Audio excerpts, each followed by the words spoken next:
Recorded live.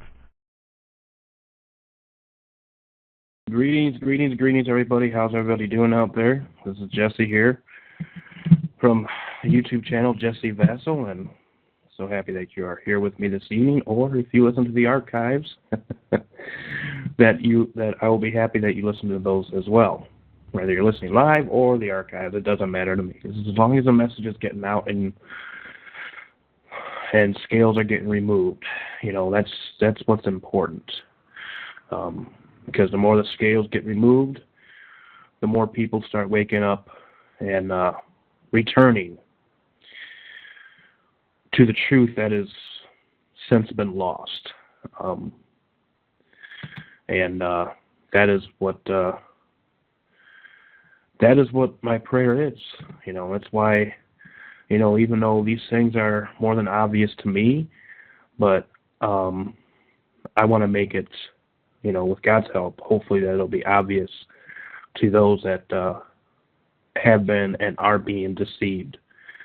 But there is a warning. There is a strong warning that comes from turning back, and especially from the time of the Reformation. And I think Henry Grattan Guinness really expounded upon in his book Romanism and the Reformation how in 1887 it was over 300 years since the Reformation, and when people got relaxed, they got very relaxed, and they just basically fell asleep, and so they turned back to darkness, and this has been continuing since then, even prior to that, since the American Revolution and the French Revolution and these types of things.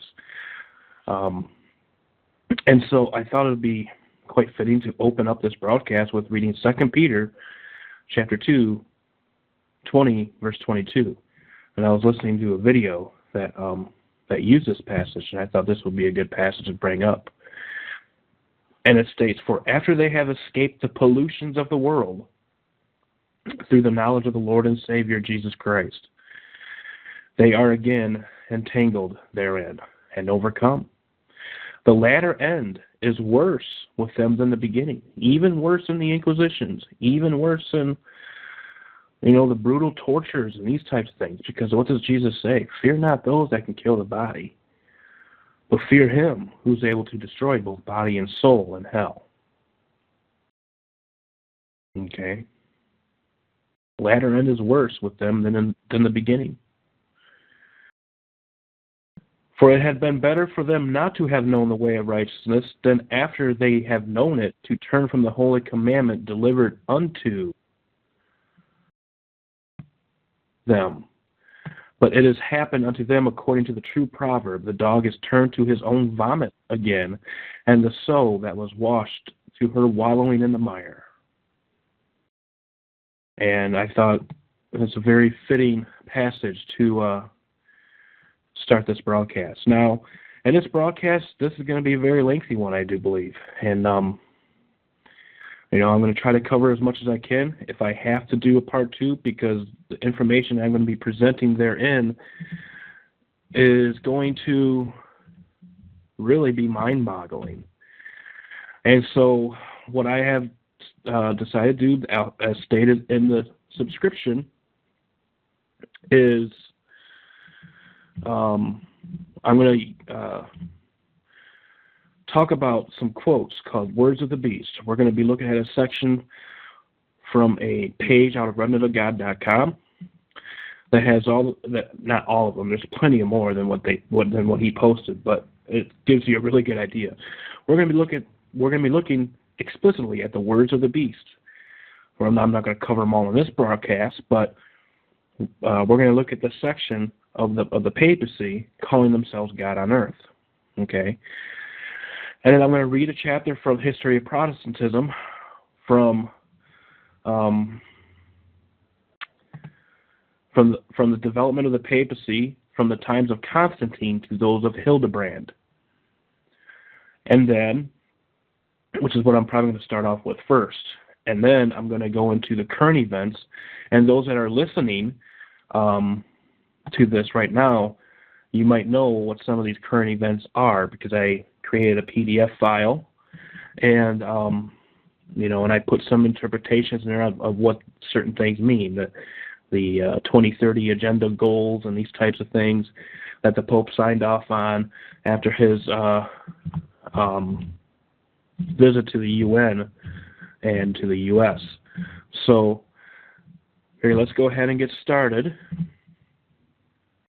And we're going to start off by a chapter in History of Protestantism, Development of the Papacy from the times of Constantine to those of Hildebrand. And again, I think this is very important because, in the midst of doing current events and doing other exposés on these broadcasts I do 2 times a week, I think it'll help us develop and understand, history as prophecy is fulfilled within it, because prophecy is history fulfilled in advance. We can see prophecy being fulfilled all throughout history. And so I figured it's important to kind of glance over and read portions of history in the midst of doing some of these broadcasts. I'm not saying read a whole book and stuff like that, but I do that there on YouTube. So you can go and check those out as well. So we're going to go and get started with Chapter 3, Development of the Papacy from the Times of Constantine to those of Hildebrand by JA Wylie. And the previous chapters basically was talking about the declension of the church, the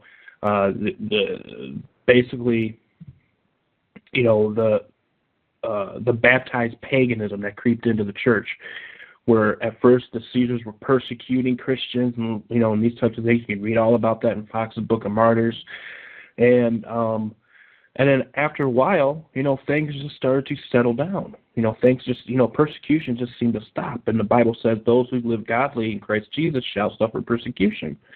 Well, if there's no more persecution, it sure seems like something has gone wrong. I know it's really strange to say that, but it's through persecution that the light of God's truth has shined forth because of their testimonies. And so what happened basically, the churches started to become more lukewarm, started to become more apostate, and as it states in 2 Thessalonians, the falling away will happen first, and the man of sin will be revealed. Well, the man of sin, through a Justinian decree, was revealed in 538. And the culmination of that was 1798. Now, obviously, there were hiccups here. You had the papacy. They still had, they gained some kind of temporal control here and there and these types of things, but they didn't have the same type of sovereign control as they had prior to this 1,260 years of papal supremacy. So that was basically the deadly wound. And then, after a time, a lot of people attribute the deadly wound being healed, or the starting of the healing of the deadly wound in 1929 when Mussolini recognized the papacy as a sovereign state again. So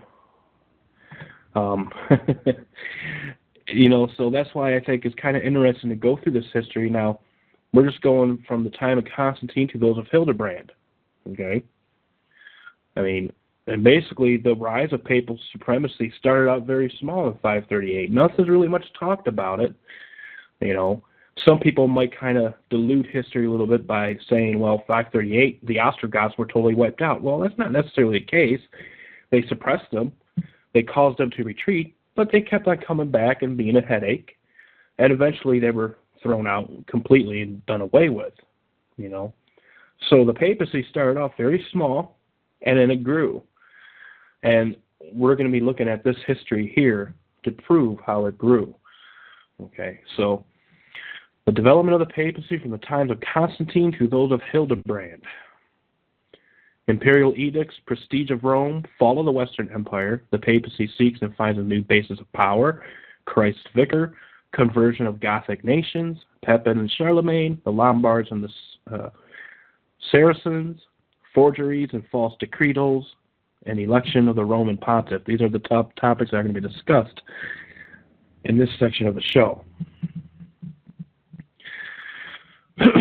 So before opening our great theme, it may be needful to sketch the rise and development of the papacy as a political, ecclesiastical power. Some people will say religio-political today, but in a sense it's the same thing.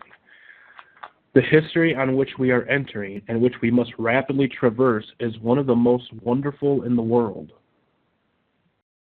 It is scarcely possible to imagine humbler beginnings than those from which the papacy arose.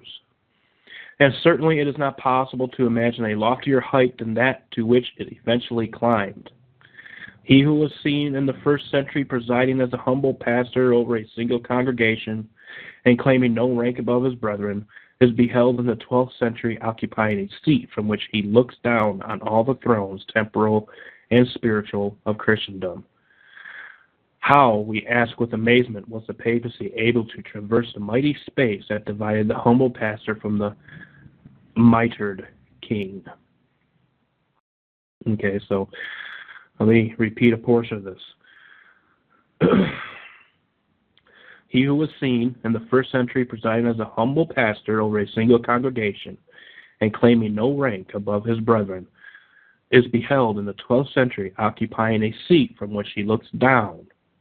Okay, so he's looking down upon the kings of the earth because he is at a higher position on all the on all the thrones, temporal and spiritual, of Christendom. How, we ask with amazement, was the papacy able to traverse the mighty space that divided the humble pastor from the mitred king? We trace in the foregoing chapter the decay of doctrines and manners within the church. That's what the first two chapters were basically about in History of Protestantism. Among the causes which contributed to the exaltation of the papacy, this declension may be ranked as fundamental, seeing it opened the door for other deteriorating influences and mightily favored their operation, instead of reaching forth to what was before. The Christian church permitted herself to be overtaken by the spirit of the ages that lay behind her. There came an aftergrowth of Jewish ritualism, of Greek philosophy, and of pagan ceremonialism and idolatry. That's why you'll hear me call Catholicism sometimes baptized paganism. That's exactly what it is. And as a consequence of the threefold action, the clergy began to be gradually changed, as already mentioned, from a teaching ministry, quote-unquote, to a, quote-unquote, sacrificing priesthood. That's why in Protestant churches, well, prior to the fall of Protestantism in recent years, you would not find a altar, a quote-unquote altar, of sacrifice in these churches. You would just have, a stand and a pulpit. That's all you would have. You wouldn't have no altar. You would have no, any of these things laid out. And you go to all these churches. You go to a Seventh-day Adventist church, you'll see an altar there.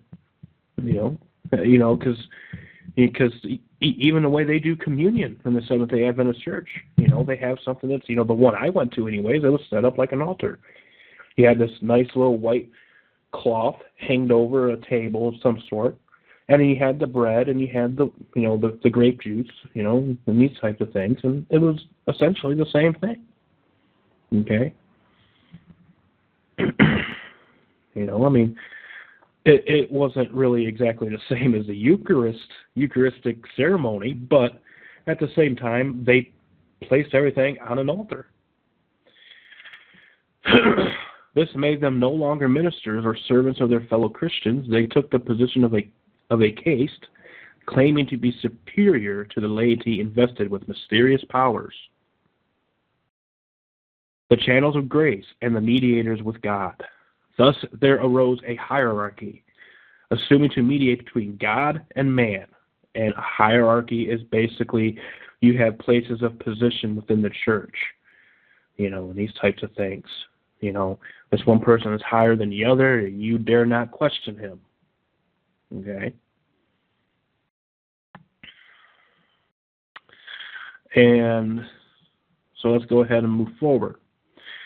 The hierarchical polity was the natural concomitant of the hierarchical doctrine. That polity was so consolidated by the time that the empire became Christian, or need I say, quote-unquote, Christian, and Constantine ascended the throne, that the church now stood out as a body distinct from the state, and her new organization subsequently received an imitation of that of the empire, as stated in the previous chapter, helped still further to define and strengthen her hierarchical government. Still, the primacy of Rome was then a thing unheard of. See, the thing is the true body of Christ, the true church, the true ecclesia, we are to acknowledge ourselves as brothers and sisters. Okay?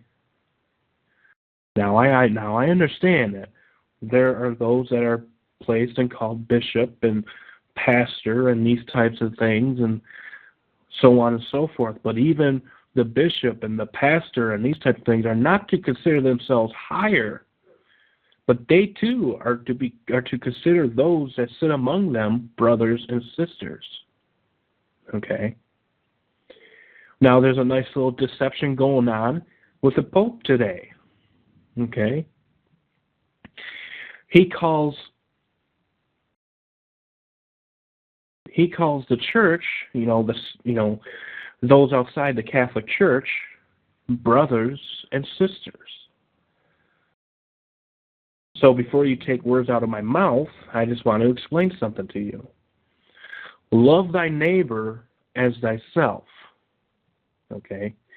Your neighbor is totally different than your brother in Christ. Your neighbor is essentially what would be called as an unbeliever. Okay? Not your brother.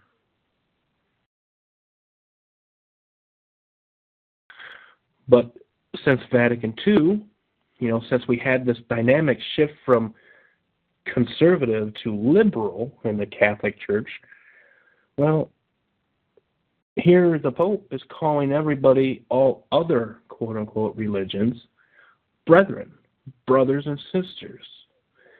So that's why you will hear Pope Francis talk about the Muslim brothers or the Hindu brothers and these types of things. Everyone is brethren. And hence, what does that do?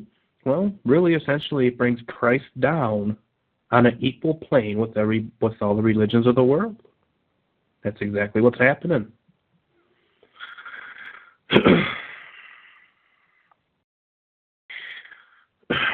Okay.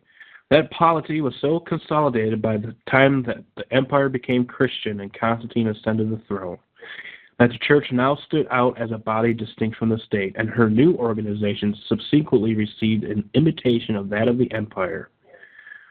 Okay? Her new organization subsequently received an imitation of that of the empire. The church had become paganized, baptized paganism. As stated in the previous chapter, helped still further to define and strengthen her hierarchical government. Still, the primacy of Rome was then a thing unheard of. Manifestly, the 300 fathers who assembled AD 325 at Nicaea knew nothing of it, for in their 6th and 7th canons they expressly recognized the authority of the churches of Alexandria, Antioch, Jerusalem, and others, each within its own boundaries, even as Rome had jurisdiction within its limits at the time, and enact that the jurisdiction and privileges of these churches shall be retained under Leo the Great from 440 to 461. A forward step was taken. The Church of Rome assumed the form and exercised the sway of an ecclesiastical principality, while her head, in virtue of an imperial manifesto, 445, of Valentine III, which recognized the Bishop of Rome as supreme over the Western Church, affected the authority and pomp of a spiritual sovereign. Okay?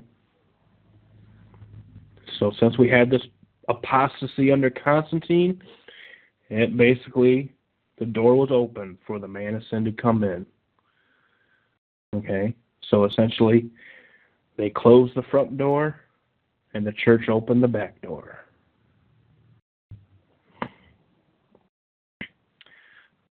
Still further, the ascent of the Bishop of Rome to the supremacy was silently yet powerfully aided by that mysterious and subtle influence which appeared to be indigenous to the soil in which his chair was placed. In an age when the rank of the city determined the rank of its pastor, it was natural that the Bishop of Rome should hold something of that preeminence among the clergy which Rome held among cities. Gradually, the reverence and awe with which men had regarded the old mistress of the world began to gather round the person in the chair of her bishop. It was an age of factions and strifes, and the eyes of the contending parties naturally turned to the pastor of the Tiber. They craved his advice, or they submitted their differences to his judgment.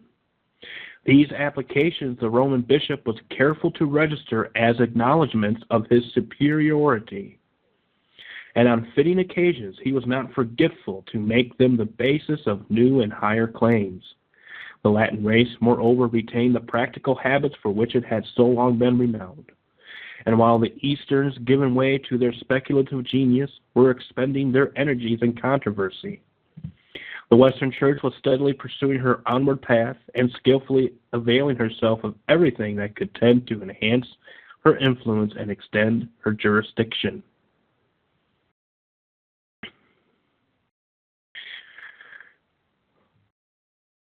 The removal of the seat of empire from Rome to the splendid city on the Bosphorus, Constantinople. So here we have Constantine essentially vacating the seat of the empire from Rome, moving it to Istanbul, Turkey, or as then was Bosphorus, Constantinople. And so now we have an empty chair. So let's continue. Which the emperor had built with becoming magnificence for his residence, also tended to enhance the power of the papal chair. It removed from the side of the Pope a functionary by whom he was eclipsed and left him the first person in the old capital of the world. The emperor had departed, but the prestige of the old city, the fruit of countless victories and of ages of dominion, had not departed. The contest, which had been going on for some time among the five great patriarchates, Antioch, Alexandria, Jerusalem, Constantinople, and Rome, the question at issue being the same as that which provoked the contention among the disciples of old, which was the greatest, was now restricted to the last two. The city on the Bosphorus was a seat of government, and the abode of the empire. This gave her patriarch powerful claims. But the city on the banks of the Tiber wielded a mysterious and potent charm over the imagination as the heir of her who had been the possessor of all the power, of all the glory, and of all the dominion of the past, and this vast prestige enabled her patriarch to carry the day. As Rome was the one city in the earth, so her bishop was the one bishop in the church. A century and a half later, in 606, this preeminence was decreed to the Roman bishop in an imperial edict of Focus. Thus, before the emperor of the West fell, the Bishop of Rome had established substantially his spiritual supremacy, an influence of a manifold kind, of which not the least part was the prestige of the city and the empire, had lifted him to this fatal preeminence. Now, I want to talk about these five great patriarchates, or these church settings, and I want to list one, which is Jerusalem. Why do I say Jerusalem?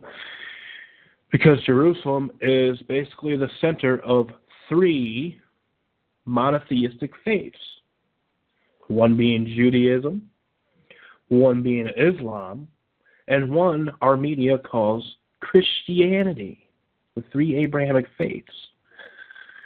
That in and of itself is a deception, because it is not Christianity that's over there. It's Catholicism. It's Catholicism. Okay? It's not Christianity at all. And I'm going to be working on another file that I'm going to work on is when you look at the quote-unquote ISIS Islamic Caliphate and go ahead and do a search on this and type in the blueprint, the layout of the caliphate, okay, and look at it very closely. And then ask yourself, why does ISIS not really have anything to do with Israel? They're just going around conquering all these Muslim territories. Okay? Ask yourself that. And then when you look at that blueprint, okay, you're going to realize that it is almost very, very similar to the blueprint that was laid out in the Bible that was called Ancient Israel. I've heard people actually call ISIS actually Israeli Secret Intelligence Services. Okay? Which would make sense. I mean, here, the CIA, as Tom Press calls it, Catholics in Action, the CIA, which was founded by Wylie Bill Donovan, who was a Knight of Malta, Al-Qaeda was a creation of the CIA. And you can essentially attribute ISIS as the same thing because we finance them. What do we got going on in the Middle East now? You have Russia coming in and they're bombing the quote-unquote rebels, which the United States are against that. Now, it is proven, without a shadow, it's been proven that basically those rebels are ISIS members. All you got to do is look at pictures of these rebels, and you're going to see them carrying the ISIS flag. What does that tell you? That something's going on. Some people, some groups behind the scenes are fomenting this war, aren't they? And I believe they're fomenting this war to create a greater Israel in order to fulfill, to make it even more obvious to these Protestant Christians today of why we have to continue to support Israel and we have to continue to support the rebuilding of the temple, because the final week in Daniel's 70th week is going to be fulfilled and we are going to be raptured out.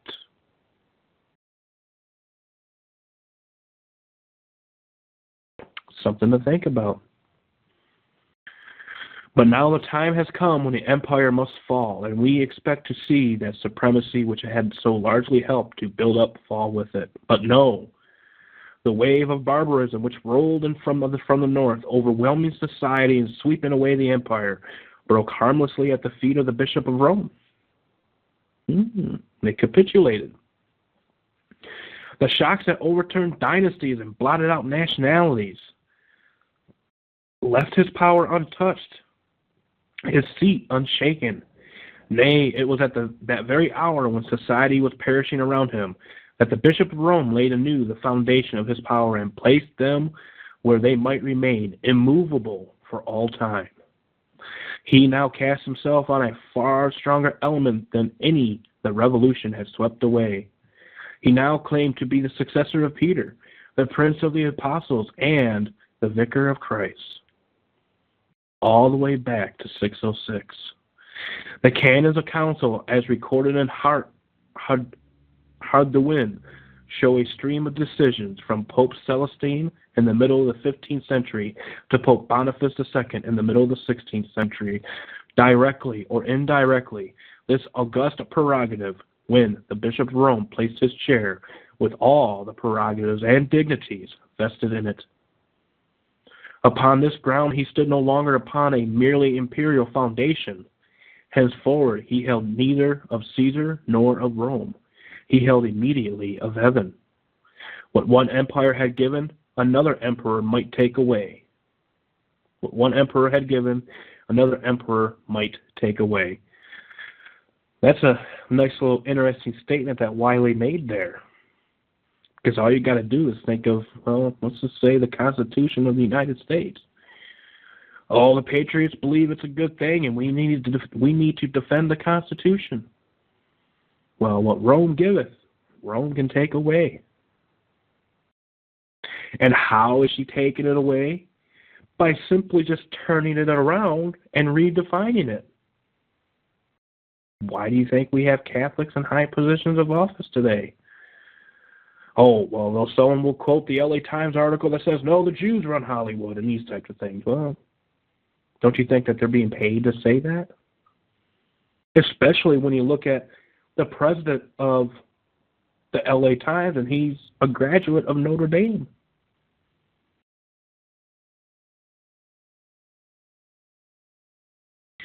It did not suit the Pope to hold his office by so uncertain a tenure.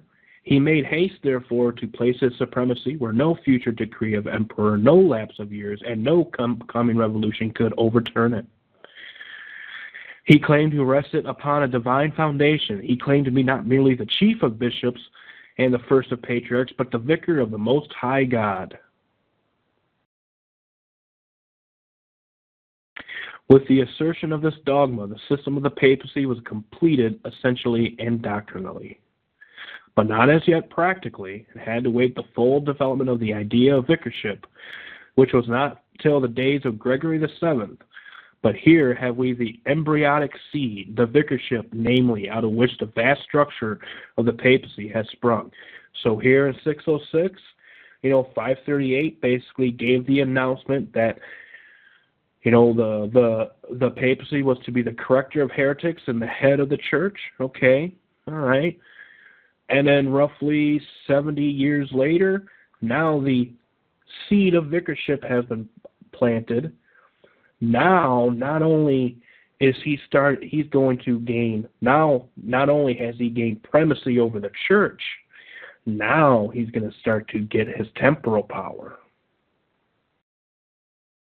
So the seed is growing. But here have we the embryonic seed, the vicarship, namely, out of which the vast structure of the papacy has sprung. This it is that plants at the center of the system a pseudo-divine jurisdiction and places the Pope above all bishops with their flocks, above all kings with their subjects. This it is that gives the Pope 2 swords. This it is that gives him 3 crowns. The day when this dogma was proclaimed was the true birthday of the popedom. The Bishop of Rome had till now sat in the seat of Caesar. Henceforward he was to sit in the seat of God. From this time the growth of the popedom was rapid indeed. The state of society favored its development. Night had descended upon the world from the north, and in the universal barbarism, the more prodigious any pretensions were, the more likely were they to find both belief and submission. The Goths, on arriving in their new settlements, beheld a religion which was served by magnificent cathedrals, imposing rites and wealthy and powerful prelates, presided over by a chief priest, and whose reputed sanctity and ghostly authority they found again their own chief druid. Those rude warriors who had overturned the throne of the Caesars bowed down before the chair of the popes. The evangelization of these tribes was a task of easy accomplishment. The quote-unquote Catholic faith, the Roman Catholic faith, that is, which they began to exchange for their paganism or Arianism, consisted chiefly in their being able to recite the names of the objects of their worship, which they were left to adore with much the same rites as they had practiced in their native forests. Very, very important there. Let me reread this. The Catholic faith, which they began to exchange for their paganism and Arianism, consisted chiefly in their being able to recite the names of the objects of their worship, the pagans, were able to recite the names of the objects of their worship, which they were left to adore with much the same rites as they had practiced in their native forests. They did not much concern themselves with the study of Christian doctrine or the practice of Christian virtue. The age furnished but few manuals of the one, and still fewer models of the other. So, hey, here these Gothic nations are realizing, well, I mean, why not? He's embracing what we embrace. Just calling it by a different name, but he's embracing the same. So the first of the Gothic princes to enter the Roman communion was Clovis, king of the Franks. Excuse my frog. In fulfillment of a vow which he had made on the field of Tolbiac, where he vanquished the Alemanni, Clovis was baptized in the Cathedral of Reims, 496. With each circumstance, the solemnity which could impress a sense of the awfulness of the rite on the minds of its rude proselytes. The 3,000 of his warlike subjects were baptized along with him. The Pope styled him the eldest son of the church, quote unquote, a title which was regularly adopted by all the subsequent kings of France. When Clovis ascended from the baptismal font, he was the only as well as the eldest son of the church. So the eldest son of the church was a title which was regularly adopted by all the subsequent kings of France, the eldest son of the church. Well, we have only one head. We have only the Son of God, and not the kings of France, not the Pope, but Jesus Christ. Okay? Again, when Clovis ascended from the baptismal font, he was the only as well as the eldest son of the church, for he alone of all the new chiefs that now governed the West had as yet submitted to the baptismal rite. The threshold once crossed, others were not slow to follow. In the next century, the sixth, the Burgundians of southern Gaul, the Visigoths of Spain, the Suevi of Portugal, and the Anglo-Saxons of Britain entered the Pale of Rome. In the 17th century, the disposition was still growing among the princes of Western Europe to submit themselves and refer their disputes to the pontiff as their spiritual father. National assemblies were held twice a year under the sanction of the bishops. The prelates made use of these gatherings to procure enactments favorable to the propagation of the faith as held by Rome. These assemblies were first encouraged, then enjoined by the Pope, who came in this way to be regarded as a sort of father or protector of the states of the West. Accordingly, we find Sigismund, king of Burgundy, ordering 554 AD that all assemblies should be held for the future on the 6th of September every year. Quote, at which times the ecclesiastics are not so much engrossed with the worldly cares of husbandry, end quote. The ecclesiastical conquest of Germany was in this century completed, and thus the spiritual dominions of the Pope were still farther extended.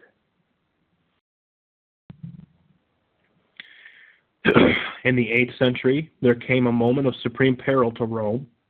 At almost one and the same time, she was menaced by two dangers, which threatened to sweep her out of existence, but which, in their issue, contributed to strengthen her dominion. On the west, the victorious Saracens, having crossed the Pyrenees and overrun the south of France, were watering their seeds at the Loire and threatening to descend upon Italy and plant the crescent in the room of the cross. On the north, the Lombards, who under Elboin had established themselves in central Italy, 2 centuries before had burst a barrier of Apennines and were brandishing their swords at the gates of Rome. They were on the point of replacing Catholic orthodoxy with the creed of Arianism. Having taken advantage of the iconoclast disputes to throw off the imperial yoke, the Pope could expect no aid from the Emperor of Constantinople. So here this Arianism was an issue for the papacy.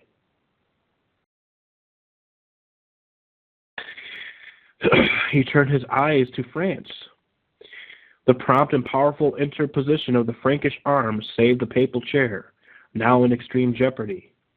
The intrepid Charles Martel drove back the Saracens at 732, and Pepin, the mayor of the palace, son of Charles Martel, who had just seized the throne and needed the papal sanction to color his usurpation, with equal promptitude hastened to the Pope's help, Stephen II, against the Lombards in 754. Having vanquished them, he placed the keys of their towns upon the altar of St. Peter, and so laid the first foundation of the Pope's temporal sovereignty. The 2 keys, all you got to do is look at the papal flag. Well, here's the history about it. The yet more illustrious son of Pepin, Charlemagne, had to repeat this service in the Pope's behalf. The Lombards becoming again troublesome, Charlemagne subdued them a second time. After his campaign, he visited Rome in 774. The youth of the city, bearing olive and palm branches, met him at the gates. The Pope and the clergy received him in the vestibule of St. Peter's, and entering into the sepulchre where the bones of the apostles lie, quote unquote, he finally ceded to the pontiff the territories of the conquered tribes. It was in this way that Peter obtained his patrimony, quote unquote, the church her dowry, and the Pope his triple crown. The Pope had now attained 2 of the 3 grades of power and constitute his stupendous dignity. He had made himself a bishop of bishops, head of the church, and he had become a crowned monarch. Did this content him? No. He said, I will ascend the sides of the mount. I will plant my throne above the stars. I will be as God. Not content with being a bishop of bishops and so governing the whole spiritual affairs of Christendom, you give the devil an inch, he'll take a mile, okay? He aimed at becoming a king of kings and so of governing the whole temporal affairs of the world. He aspired to supremacy, sole, absolute, and unlimited. This alone was wanting to complete that colossal fabric of power. The popedom had towards this the pontiff now began to strive.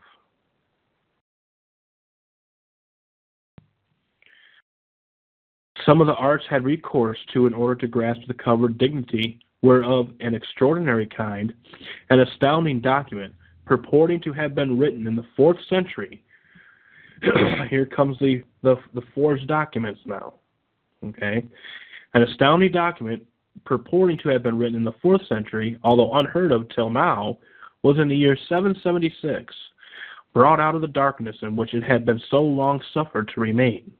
It was the quote-unquote donation of testament of the Emperor Constantine. Constantine, says the legend, found Sylvester in one of the monasteries on Mount Soracte. And having mounted him on a mule, he took hold of his bridle rein, and walking all the way on foot, the emperor conducted Sylvester to Rome, and placed him upon the papal throne. But this was as nothing compared with the vast and splendid inheritance which Constantine conferred on him. As the following quotation from the deed of gift to which we have referred will show, quote, we attribute to the See of Peter all the dignity, all the glory, all the authority of the imperial power. Furthermore, we give to Sylvester and to his successors our palace of the Lateran, which is uncontestably the finest place on the earth. We give him our crown, our mitre, our diadem, and all our imperial vestments. This is why the popes to this day claim the title of Pontifex Maximus, because that was the title that was attributed to the Caesars. And this is what this forged document that they claim is valid states. And they adhere to it to this day. We transfer to him the imperial dignity. We bestow on the Holy Pontiff in free gift the city of Rome and all the western cities of Italy. To cede precedence to him, we divest ourselves of our authority over all those provinces, and we withdraw from Rome, transferring the seat of our empire to Byzantium, inasmuch as it is not proper that an earthly emperor should preserve the least authority, where God hath established the head of his religion, end quote. A rare piece of modesty, this on the part of the popes, to keep this invaluable document beside them for 400 years. And never say a word about it.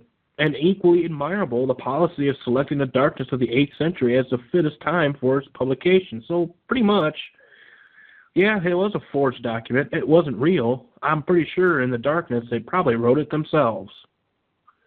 And said, this is the donation of Constantine. I believe that's been proven. But they adhere to it today, and they adhere to it this very day. I'm pretty sure they'll even call it a forgery, but they don't care. To quote it is to refute it. It was probably forged a little before AD 754. It was composed to repel the Longobards on the one side and the Greeks on the other, and to influence the mind of Pepin. In it, Constantine is made to speak in the Latin of the 8th century and to address Bishop Sylvester as Prince of the Apostles, vicar of Christ, and as having authority over the 4 great thrones not yet set up of Antioch, Alexandria, Jerusalem, there's the biggie right there, and Constantinople.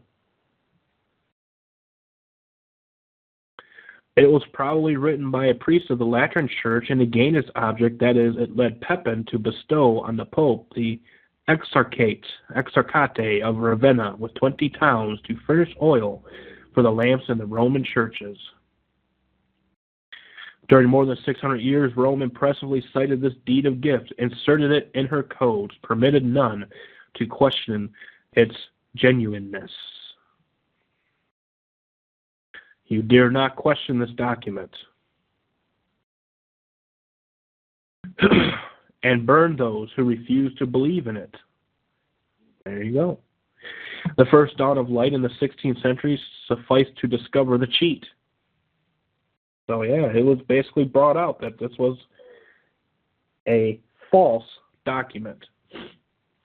It was basically written by the papacy themselves. In the following century, another document of a like extraordinary character was given to the world. We refer to the Decretals of Isidore. These were concocted about the year 845. They profess to be a collection of the letters, rescripts, and bulls of the early pastors of the Church of Rome. Anacletus, Clement, and others, down to Sylvester, the very men to whom the terms rescript and bull were unknown. The burden of this compilation was the pontifical supremacy which it affirmed had existed from the first age. It was the clumsiest but the most successful of all the forgeries which had emanated from what the Greeks have reproachfully termed the native home of inventions and falsifications of documents. Oh, that's good. I got to repeat that one. Okay, it was the clumsiest but the most successful of all the forgeries which have emanated from what the Greeks have reproachfully termed, quote, now this is what, Rome is. This is what the Greeks termed Rome, quote, the native home of inventions and falsifications of documents, end quote. The Greeks are basically asking you, who is the father of lies? Where is Satan's seat? Well, certainly if Satan is the father of lies, and Rome is the seat of the native home of inventions, and falsifications of documents,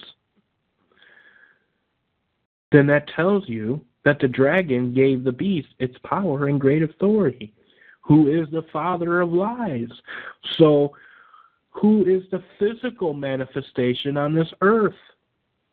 The papacy.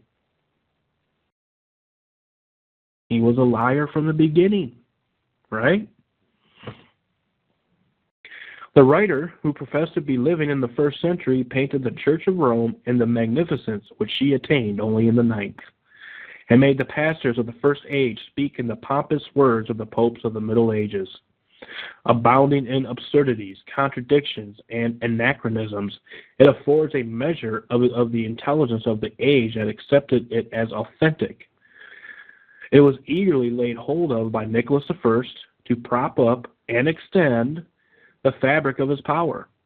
His successors made it the arsenal from which they drew their weapons of attack against both bishops and kings. It became the foundation of the canon law, and continues to be so, although there is not now a popish writer who does not acknowledge it to be a piece of imposture. Quote-unquote, never, says Father D. Rignon, was there seen a forgery so audacious, so extensive, so solemn, so persevering. Here they are admitting it. Yet the discovery of the fraud has not shaken the system. The learned Dupin supposes that these decretals were fabricated by Benedict, a deacon of Mainz, who was the first to publish them, and that to give them greater currency, he prefixed to them the name of Isidore, a bishop who flourished in Seville in the 7th century. Without the pseudo-Isidore, says Janus, quote, there could have been no Gregory VII. The Isidorian forgeries were the broad foundation which the Gregorians built upon. And I believe Gregory the Seventh was the one that was responsible for our Gregorian calendar today. That's why, really, when I look upon Saturday as the Sabbath day, I'm trying to remove the word Saturday out of my mouth and just call it the seventh day. Well, it's a hard one, but, that's just my personal conviction. I can't say the same for you or anybody else out there, but that's just my personal conviction. Moving on. All the while, the papacy was working on another line for the emancipation of its chief from interference and control. Whether on the side of the people or on the side of the kings, in early times, the bishops were elected by the people. Okay? Now, let me repeat that. All the while, the papacy was working on another line for the emancipation of its chiefs from interference and control, whether on the side of the people or on the side of the kings. In early times, the bishops were elected by the people. By and by, they came to be elected by the clergy, with consent of the people. Sound familiar? But gradually the people were excluded from all share in the matter, first in the Eastern Church and then in the Western. Although traces of popular election are found at Milan so late as the 11th century, the election of the Bishop of Rome in early times was in no way different from that of other bishops. That is, he was chosen by the people. Next, consent of the emperor came to be necessary to the validity of the popular choice. Then the emperor alone elected the pope. Next, the cardinals claimed a voice in the matter. They elected and presented the object of their choice to the emperor for confirmation. Last of all, the cardinals took the business entirely into their own hands. Thus, gradually, was the way paved for the full emancipation and absolute supremacy of the popedom. And that's going to end this chapter. And tomorrow's broadcast, we're going to be covering the development of the papacy from Gregory the Seventh to Boniface the Eighth. But for now, we're going to switch topics, and we are going to cover some words of the beast. Words of the beast.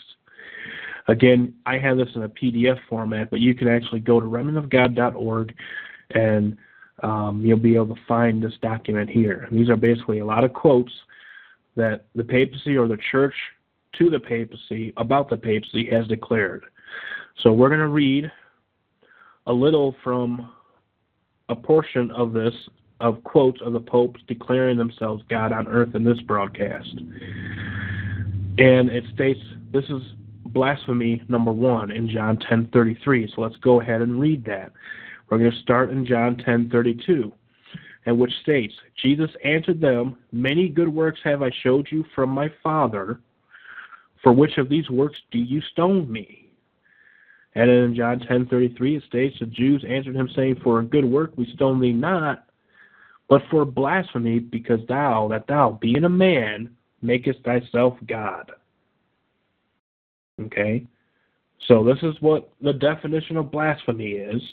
Now, I'm not saying Jesus was not accused of blasphemy, because he is God manifest in the flesh. But here we have a clear definition of blasphemy, that the Pope, being a man, declares himself to be God. Okay. So let's go ahead and look over some of these.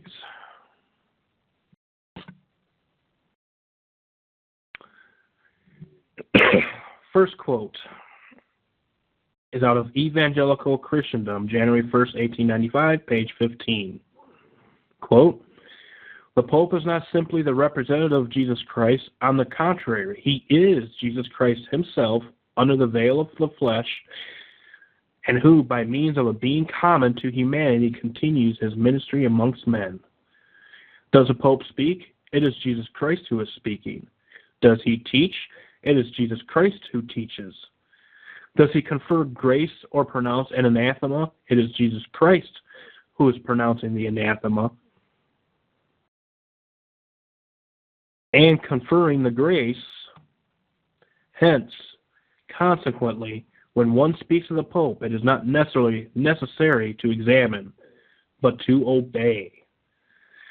There must be no limiting the bounds of the command in order to suit the purpose of the individual whose obedience is demanded. There must be no cavilling at the declared will of the Pope, and so invested with quite another than that which he has put upon it. No preconceived opinions must be brought to bear upon it. No rights must be set up against the rights of the Holy Father. To teach and command, his decisions are not to be criticized or his ordinances disputed. Therefore, by divine ordination, all, no matter how august the person may be, whether he wear a crown or be invested with the purple or be clothed in the sacred vestment, all must be subject to him who has had all things put under him. And folks, this was only written 120 years ago. Now flash forward to 2015, folks. Here we have this J.S. Philip, Evangelical Christendom, January 1st, 1895, stating what this Pope has, what the Pope has stated. And here we have the colonial period, which was overwhelmingly Protestant at the time. And here we have the papacy who came to these shores. I don't know if he kissed the ground or not. He might have. But maybe John Paul II kissing the ground was enough, and therefore, they don't have to, everyone knows that the ground here on the U.S. soil belongs to the papacy. But nonetheless, here we have a country prior to the Declaration of Independence that was overwhelmingly Protestant, virtually 95 to 99% Protestant. And here we have people today claiming to be Protestant, but yet they are worshiping the same guy who is calling himself Jesus Christ, who is declaring that does the Pope speak? It is Christ who's speaking. Does he teach? It is Christ who teaches. And he ought to be obeyed. You're not even to be able to think contrary to it. But yet now, the Pope is revered. And need I remind you of 2 Peter 2:20? Let's read verse 2:21. For it had been better for them not to have known the way of righteousness than after they have known it to turn from the holy commandment delivered unto them. But it has happened unto them according to the true proverb, the dog is turned to his own vomit again, and the soul that was washed to her wallowing in the mire. This is the rule of the day. This is the Laodicean church.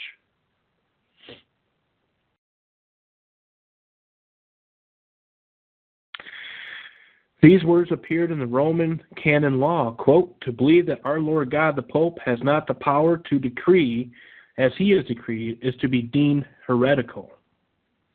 Okay? The Gloss Extravagantes of Pope John the 23rd. Okay? Father A.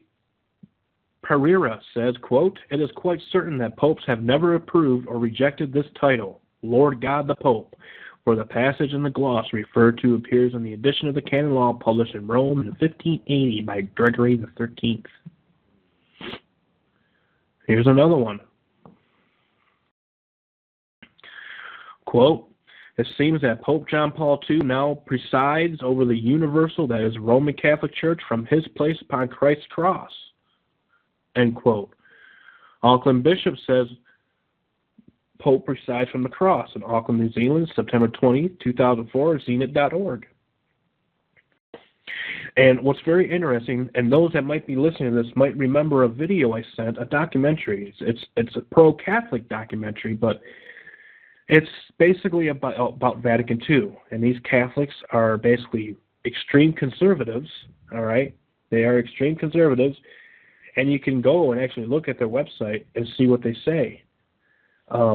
See what they talk about and these types of things. Their videos exposing Protestantism and exposing this new ecumenical Catholicism, which they are totally against. They want to go back to the original Council of Trent. They need this. But see, just like the political party, the divide in the political party today. You have the right, you have the left, but both of them work for the common goal. Okay, and that common goal is to promote and exonerate the first beast. Okay, same thing in Catholicism. You have the divide. You have the left and the right. You have the conservative and you have the liberals. The liberals, got this nice little pomp going on. They're acting like men of peace and these types of things, and they're all acting all ecumenical. Let's all join together. Let's all do this. Let's all do that. And here you have the conservatives that no. Let's go back to racking, putting people in the stake. Let's go back to the Council of Trent. These popes, since John the 23rd, are considered anti-popes. They're not even real popes. They have polluted the papal chair, and therefore they're going to bring upon us the wrath of Mary. Okay? As ridiculous as that sounds, that's basically what they believe. But whether it's left, whether it's right, it all goes to support the same aim, and that's the acknowledgement of the papal chair as supreme ruler on this earth. This is why I try not to meddle in the whole political system, and these types of things. I just pay attention to what they say and what they don't say, regardless of what side they're on. Because both agendas aim to achieve the main agenda, and that is to exonerate the Pope as supreme ruler on this world. Or acknowledge, sorry. Here's another quote. In founders and foundresses of the consecrated orders of nuns and priests, etc., we see a constant and lively sense of the Church, which they manifest by their full participation in all aspects of the Church's life, and in their ready obedience to the bishops and especially to the Roman Pontiff. Against this background of love towards Holy Church, the pillar and bulwark of the truth, and they quote 1 Timothy 3:15. Oh my goodness.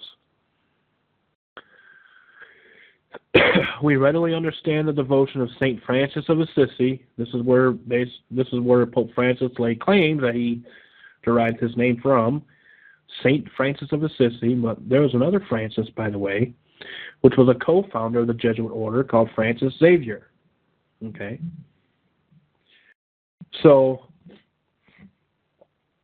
as a Pope, being a Jesuit priest that he is, you got to understand his way of thinking. His way of thinking is Jesuit thinking. So in the public square, here is St. Francis of Assisi, loves creation, the beauty of creation and these types of things, wants to save creation, brings himself out as a man of peace. But then on the other side, the hand that's under the table, Francis Xavier, was the co-founder of the Jesuitical order, whose sole duty is to end Protestants and see that they be put to death.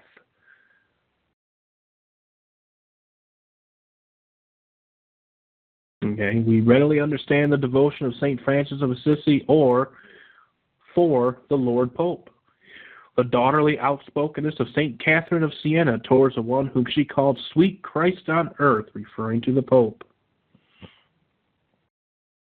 The apostolic obedience and the centire cum ecclesia of St. Ignatius Loyola, and the joyful profession of faith made by St. Teresa of Avila.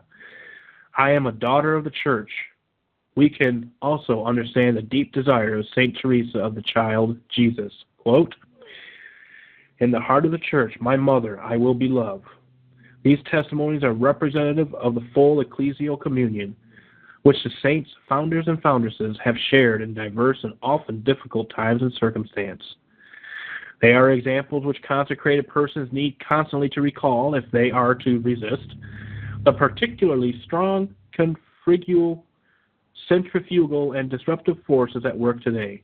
A distinctive aspect of ecclesial communion is allegiance of mind and heart to the magisterium of the bishops, which is the papacy.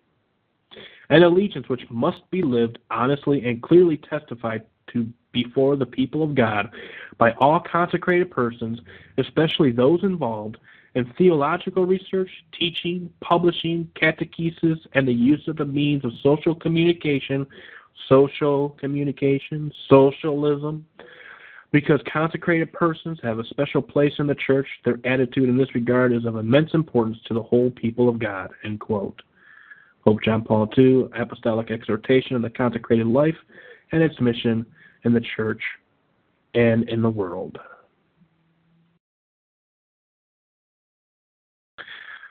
Here's another one, quote, it seems that Pope John Paul II now presides over the universal church from his place upon Christ's cross, said Bishop Dunn, who traveled with 7 other prelates to Rome, taken from an article entitled Auckland Bishop Says Pope Presides from the Cross, Auckland, New Zealand, September 20th, 2004.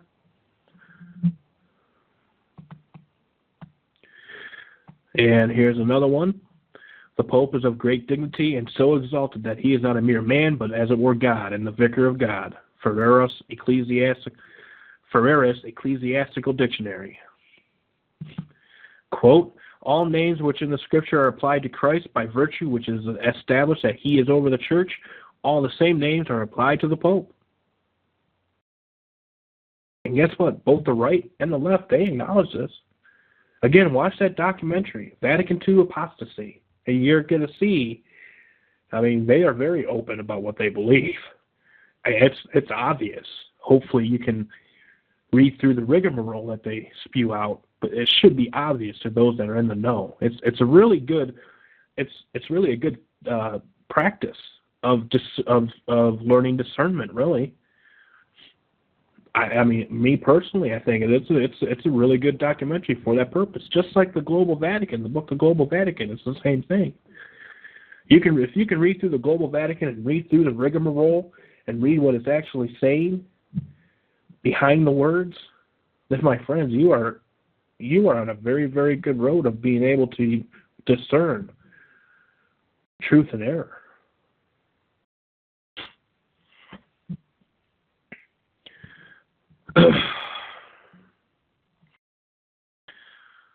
From Pope Pius V, quoted in Barclay, chapter 27, page 218, quote, a pope and God are the same, so he has all power in heaven and earth. Another one, quote, the Pope is as it were God on earth, sole sovereign of the faithful of Christ, chief of kings, having plenitude of power, end quote.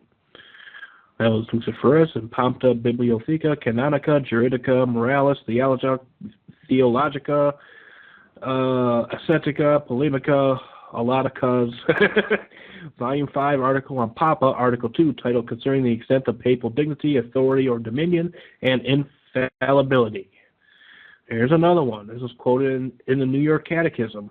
Quote, the Pope takes the place of Jesus Christ on earth. By divine right, the Pope has supreme and full power in faith and morals over each and every pastor and his flock. He is the true vicar, the head of the entire church, the father and teacher of all Christians. He is the infallible ruler, the founder of dogmas, the author of and the judge of councils, the universal ruler of truth, the arbiter of the world, the supreme judge of heaven and earth, the judge of all, being judged by no one, God himself on earth. I will ascend to the sides of the north. I will be like the Most High. Can't you see Satan when you see the Pope? Can't you see him?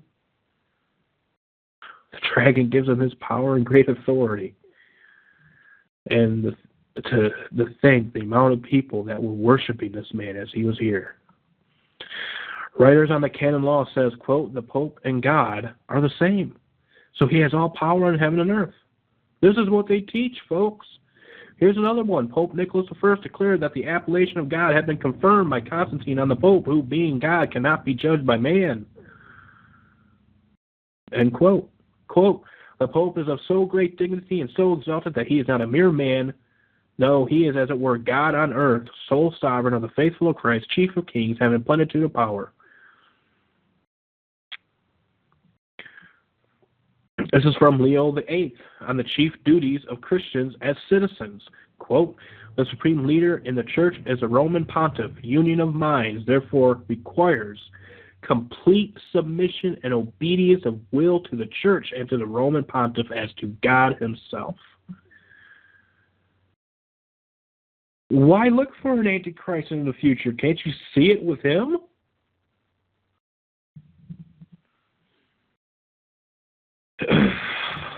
I mean, this is coming from the horse's mouth, folks. They're not denying it. They don't deny it. Decretals of Gregory IX, quote, God separates those whom the Roman pontiff, who exercises the functions not of mere man but of the true God, dissolves not by human but rather by divine authority, end quote. Hence the Pope is crowned with a triple crown as King of heaven and earth and of the lower regions, meaning hell, infernorum, end quote. That was from Prompta Bibliotheca, 1763, Volume 6, Papa 2, page 26. Here's another quote. The Dignity of the Priesthood by Ligori, page 36, quote, Innocent III has written, quote, Indeed, it is not too much to say that in view of the sublimity of their offices, the priests are so many gods. They can forgive sin. Quote, the Pope is not only the representative of Jesus Christ, he is Jesus Christ himself hidden under the veil of flesh, end quote. Catholic National, July 1895. This was only 105 years ago. 120 years ago, sorry. Pope Leo XIII, encyclical letter of June 20th, 1894, we hold upon this earth a place of God Almighty. From Lobb and Kosar's History of the Councils, Volume 9, Column 109, quote, For thou art the shepherd, thou art the physician, thou art the director, thou art the husbandman. Finally, thou art another God on earth. You feeling righteous and indignant yet? Or is this just something we need to brush off and attribute this guy as coming in the future as the Antichrist, because we don't have to worry about him because we're going to be raptured out of here. And and they're going to put a show on for you guys because they're going to fulfill their 70th week prophecy, and therefore at that time there is going to be no denying who the Antichrist is, buddy.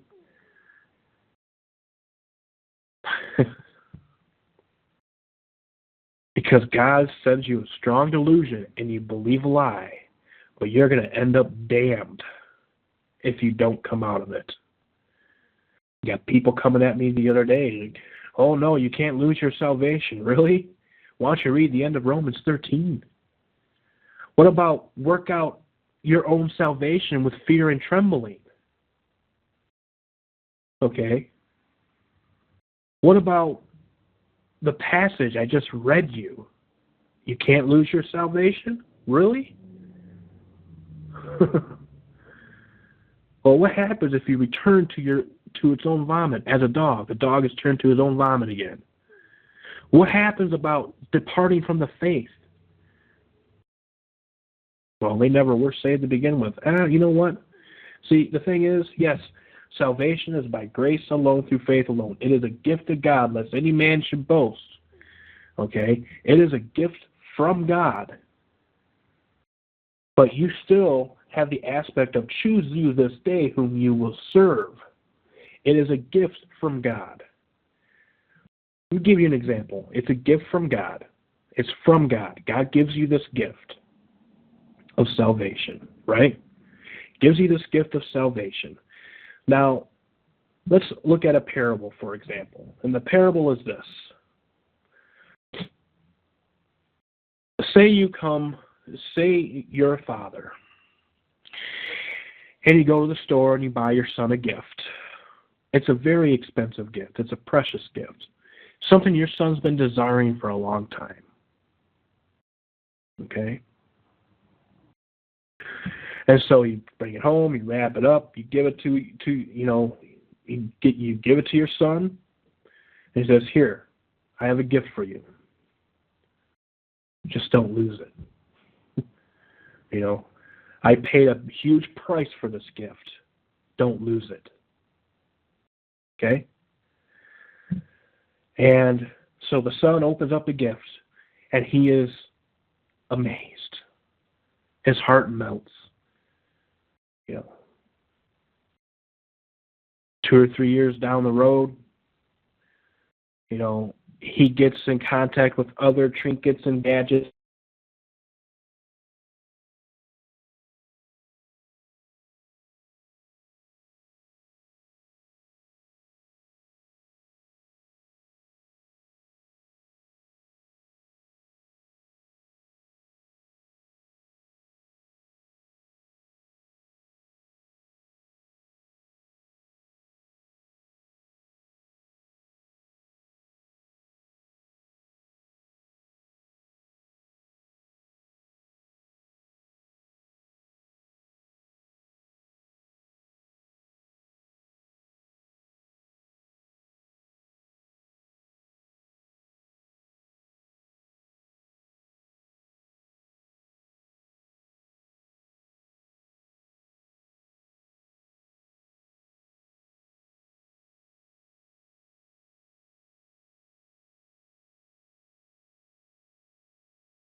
Okay, that was very interesting.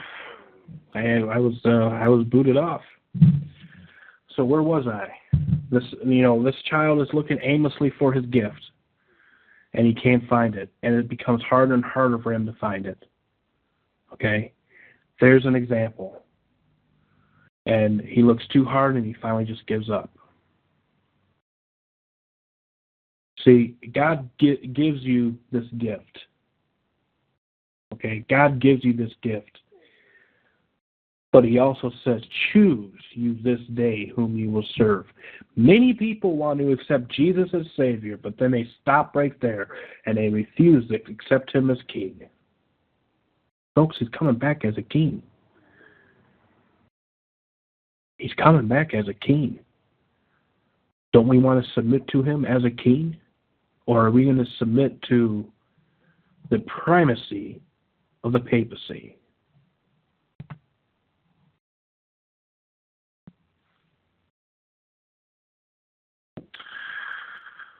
The title Lord God the Pope is found within a gloss of Extravagantes of Pope John the 23rd. And another one, let's see, Roman Catholic canon law stipulates, though through Pope Innocent III, that the Roman Pontiff is the vicegerent upon earth, not a mere man, but of a very God. And in a gloss on the passage, it is explained that this is because he is the vicegerent of Christ, who is very God and very man. Okay. And, actually Pope Francis says this, that Christ is God and man.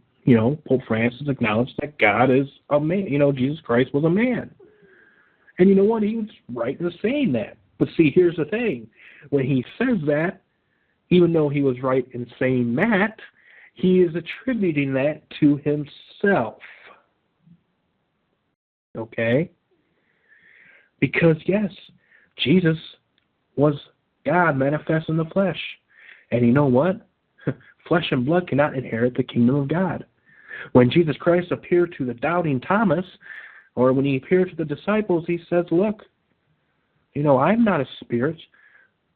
A spirit is, doesn't have flesh and bone as you see me have here. Touch me. And then he went in so far as, do you have something to eat? Now, does a ghost eat? Does a spirit eat? I don't think so. So yes, when Pope Francis said that very thing, he was right. He was absolutely right. Okay? But you got to understand who this man is, because he attributes the title of what Jesus Christ is to himself.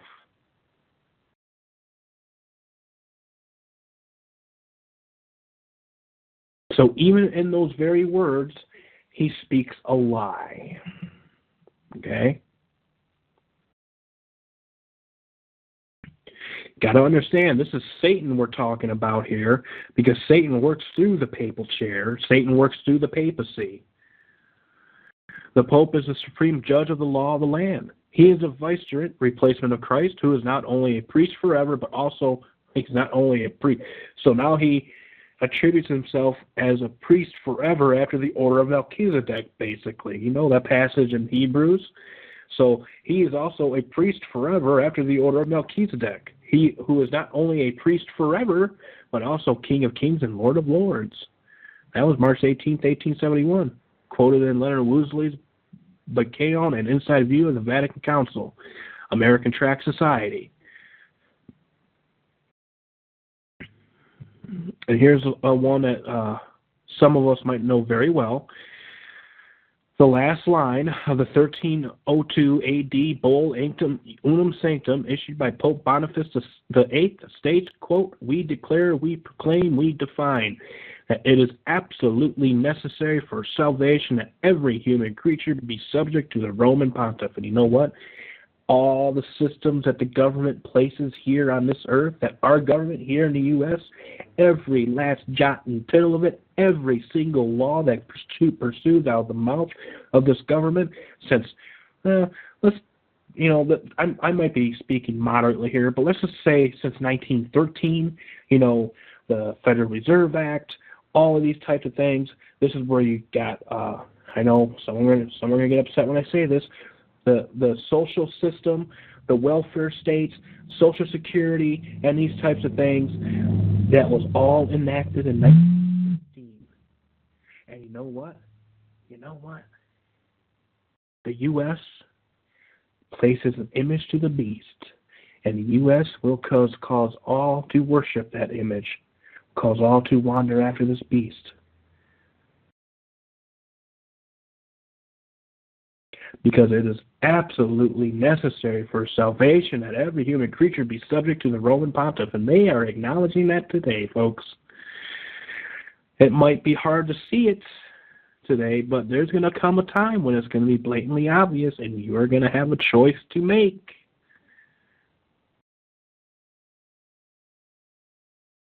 You're on welfare, you're depending on the government, you have lost faith in Christ, and you are acknowledging Antichrist. That is if you don't make a choice. And by not making a choice, that is in and of itself a choice. Christ entrusted his office to the chief pontiff, but all power in heaven and in earth has been given to Christ. Therefore, the chief pontiff, who is his vicar, will have this power, end quote, Corpus Juris, chapter 1, column 29, translated from a gloss on the words, Poro Sobisa Roman Pontiff. Here's another one from La Civilta Catholica. Quote, "The Pope is the supreme judge of the law of the land. He is the vicegerent of Christ and is not only a priest forever, but also King of Kings and Lord of Lords."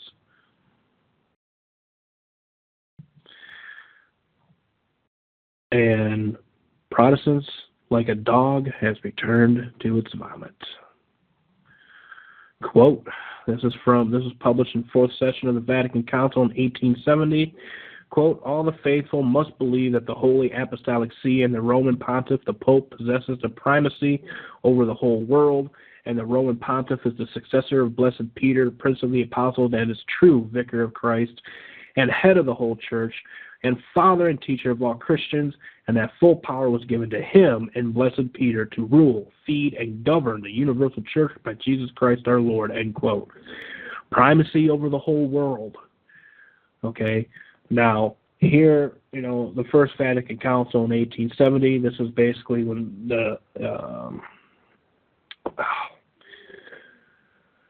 this was basically an acknowledgement, okay? And in Vatican Council II really was more of an explainer of this, that all you got to realize is who the Holy Father is and what he is about, and acknowledge him as such, and, you can come back to Mother Church. It's just that simple. You can keep your titles, you can keep your denominations, you can keep whatever. By the way, SDA member Ben Carson acknowledges the Pope as a holy leader, regardless if he keeps the Sabbath day or not.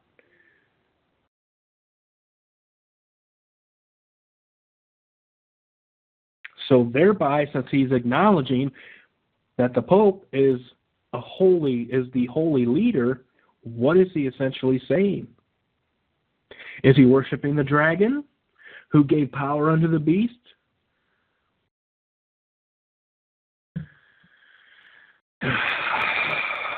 I'll leave you to decide on that one.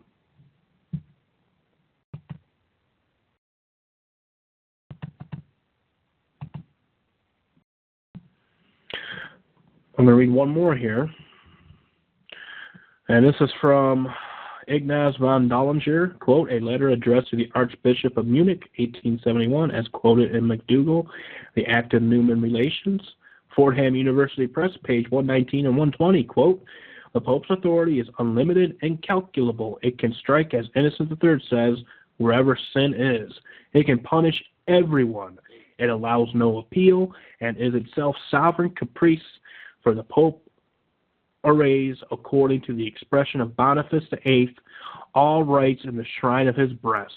As he has now become infallible, he can, by the use of the little word or be, which means that he turns himself round to the whole church, makes every rule, every doctrine, every demand into a certain and incontestable article of faith. No right can stand against him, no personal or corporate liberty, or, as the Roman Catholic canonists put it, quote, the tribunal of God and of the Pope is one and the same. Pope John XXIII, in his homily to the bishops and faithful, assisted at his coronation on November the 4th, 1958, quote, the Savior himself is the door of the sheepfold. I am the door of the sheep. Into this fold of Jesus Christ no man may enter unless he be led by the sovereign pontiff, and only if they be united to him can men be saved. You have to come back to the church, because that is the only way you're going to find salvation. For the Roman pontiff is the vicar of Christ and his personal representative on earth, end quote.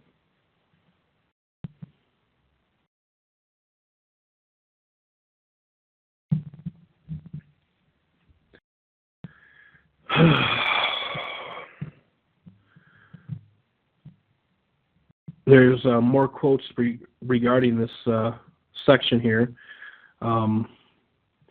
Of the Pope declaring to be God on earth. I hope I read enough of them that you get the point.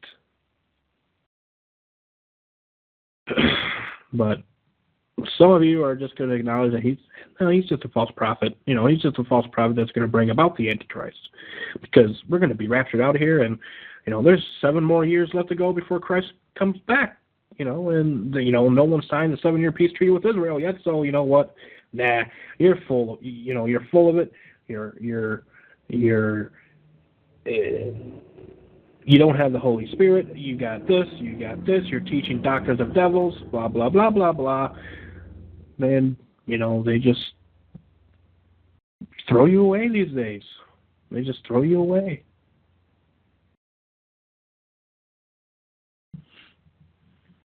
That's why a lot of these broadcasts are very much quiet. It's like you're talking into an empty room. I mean, all you got to do is just, for example, you can just go on my YouTube page, and 20 views, 30 views, 40 views. Well, you take someone that's preaching the rapture now. Oh, you're speaking to us smooth things. We like that. Now maybe YouTube is actually maybe controlling the view counts and stuff like that. I might be getting more than what I know. I don't know. But I do know that, hey, if someone's teaching the rapture, he's teaching futurism, hey, well, you know what? He's in good hands. We're going to give him the views. Now, I'm not saying this out of jealousy. There are plenty that do this. And all you got to do, for example, look at the people on First Amendment Radio. Tom Fress, Greg Anthony, and these types of people. Nicholas Arthur. They might have a couple people in their chat rooms. But folks, it is essentially speaking into an empty room. Because like a dumb dog, these people have turned back to their vomit. They have turned back into darkness. And it's worse than what it was before.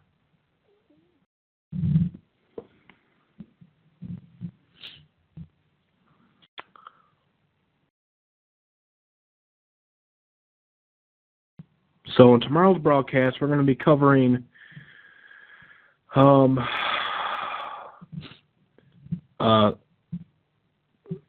quotes declaring the Pope infallible, and we're going to be reading another chapter out of History of Protestantism. And I might be getting into some more current events too, because I want to get into the aspect of I want to look more into the Islamic Caliphate and the map layout that they so graciously gave us, and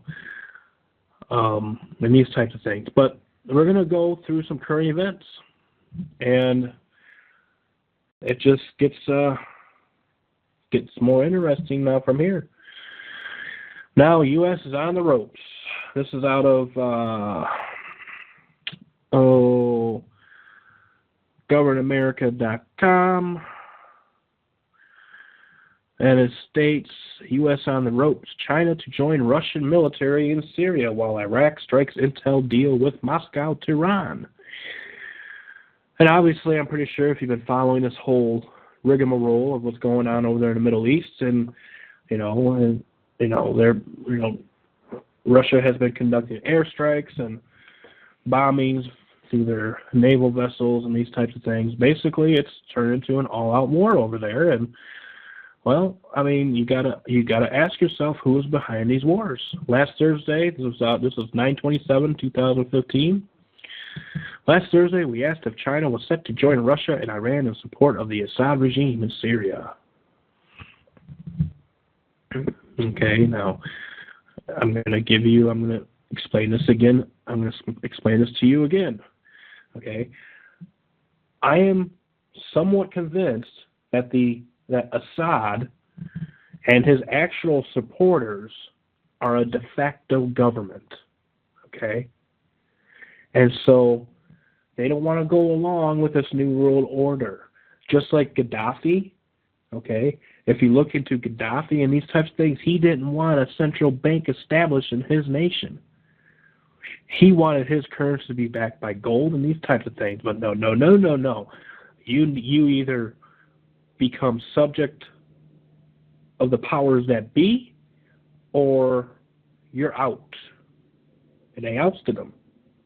This is the same purpose here.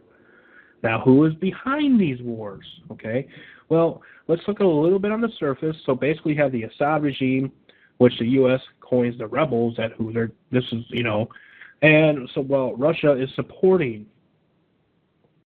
attacking these rebels that are against Assad. And so, but U.S. is supporting those rebels. Well, here's the little twist here. Those rebels is, in fact, what is ISIS. And ISIS is the same as Al-Qaeda. And Al-Qaeda is a creation of the CIA, who was founded by Wild Bill Donovan, who was a Knight of Malta, who was subject to the Vatican. Now, when you put that together, who is actually working behind the scenes, fomenting these wars between the one side and the other? Well, obviously, it's the Vatican, in order to achieve an aim, and that is to, what's the word I'm looking for? Promote the New World Order agenda.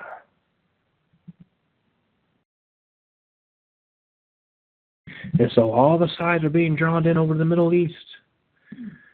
And what's going to happen out of the ashes of this? Well, only time will tell.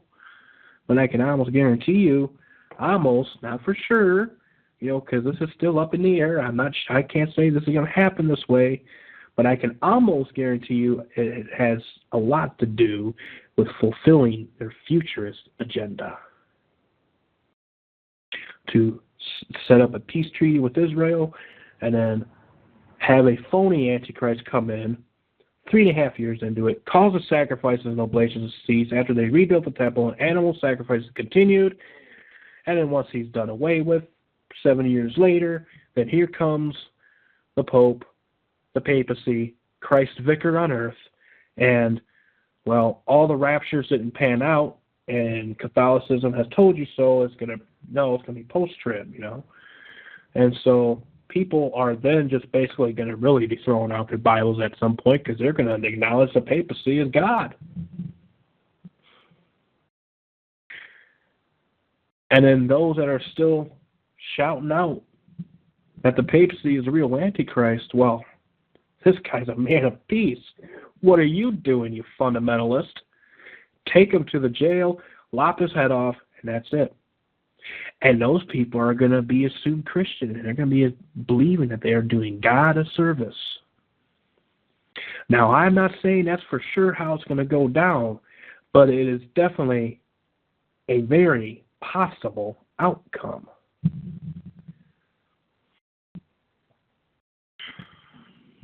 Okay. I'm not even going to go ahead and read the article. If those that have received this PDF, they already know what it says. But I am going to scroll down. And I'm going to scroll down to Daniel 8:25, which states, and through his policy also, he shall cause craft to prosper in his hand, and he shall magnify himself in his heart, and by peace shall destroy many. And I put in there the papacy masquerading himself as a man of peace. But behind the scenes, you got to remember, he's holding one hand on the table, he's got another hand under the table holding the gun.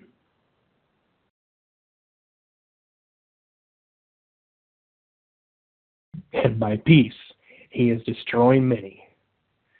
Okay, he shall also stand up against the prince of princes, but he shall be broken without hand. And that craft there is a very interesting word. It comes from the Hebrew word mirma, which means deceitful, deceitfully, false, feigned. It's a false peace, okay, but it's a very subtle peace. And that word craft actually means subtly. Who is the most subtle beast of the field in the beginning? Wasn't it the serpent? Wasn't it the dragon? And the dragon works through the Vatican? And here is this so-called man of peace, this Pope Francis and all the other popes before and the popes after. By peace shall he destroy many, and by peace he's destroying many. A lot of people like to lay claim, the papacy is too old of an organization. People have been exposing this the whole time, and come on, it's got to be somebody else. It's got to be the Zionists, folks. The Pope himself is the number one Zionist in the world.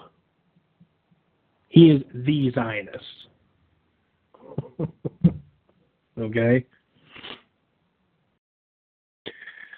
And Revelation 17:18, and the woman, which is the Roman Catholic Church, which is the beast that rose up out of the sea in Revelation 13, which thou sawest is that great city, the Vatican, which reigneth over the kings of the earth.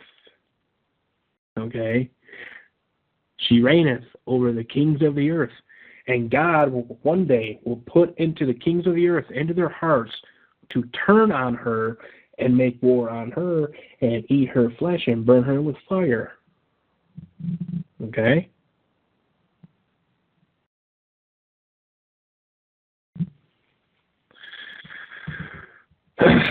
Now, I'm going to go back to a few pieces of history here.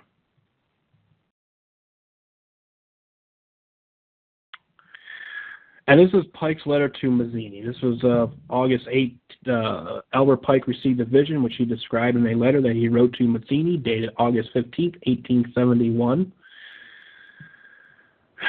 And the Pike's letter to Mazzini is it is commonly believed fallacy that for a long time the Pike letter to Mazzini was on display in the British Museum Library in London. And it was copied by William Guy Carr, former intelligence officer in the Royal Canadian Navy. The British Library has confirmed in writing to me that such a document has never been in their possession. Furthermore, in Carr's book, Satan, Prince of this World, Carr includes the following footnote. Quote, the keeper of manuscripts recently informed the author that this letter is not catalogued in the British Museum Library. It seems strange that a man of Cardinal Rodriguez's knowledge should have said that it was in 1925, end quote. Okay, so, and then here we have the aspect of these 3 world wars that were predicted, or this idea of these world wars, okay? And the First World War was to be brought about in order to permit the Illuminati to overthrow. You can just really substitute Illuminati for Jesuit, Jesuit control. Jesuits control the Illuminati. And so they will permit the Illuminati to overthrow the power of the czars in Russia, and of making that country a fortress of atheistic communism. The divergences caused by the agent or agents of the Illuminati between the British and Germanic empires will be used to foment this war. At the end of the war, communism will be built and used in order to destroy the other governments in order to weaken the religions. This was also the aspect of the establishment of hurting the Jews, who were quite affluent in what they were doing, and the prospective nations who did not want to go back to Israel because, according to the Jewish dogma, they recognized that they were dispersed throughout the land and they are not to return unless God sends them, or God directs them with the mighty right hand, as they did when the children of Israel were led by God out of the land of Egypt. That's what they believe. That's what those quote-unquote rebellious Jews believed. And those ones had to be done away with. And so that the protest of the state of Israel could be silenced. After all, we have a mission to fulfill.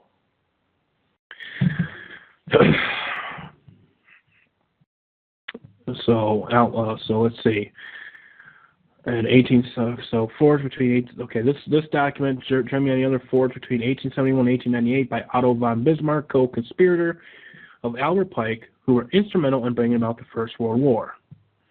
Now, the Second World War must be fomented by taking advantage of the differences between the fascists and the political Zionists. Okay, here we go. This war must be brought about so that Nazism is destroyed and it accomplish that aim, and that political Zionism be strong enough to institute a sovereign state of Israel in Palestine. The Jews at this time were living in ghettos, but let me tell you something about the state of Israel. The state of Israel has now become the main ghetto for the Jews. You can call me anti-Semite all you want, but let me tell you something. If you love the Jews like you say you do, then you will stop preaching the lie of the 70 weeks of Daniel, and you will stop preaching the lie that a phony Antichrist is going to sign a 7-year peace treaty with Israel. You will stop preaching the lie of encouraging the Jews to build a temple so they can start animal sacrifices again and eat and drink damnation to themselves. If you really love the Jews, you will stop preaching that doctrine, but if you don't stop the doctrine, I would have to say you, my friend, who say you support Israel, are the real anti-Semite.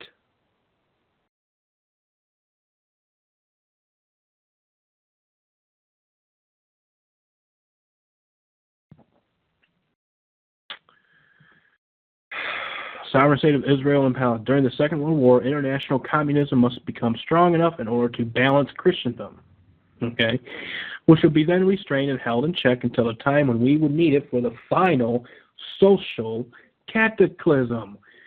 Could that final social cataclysm be used?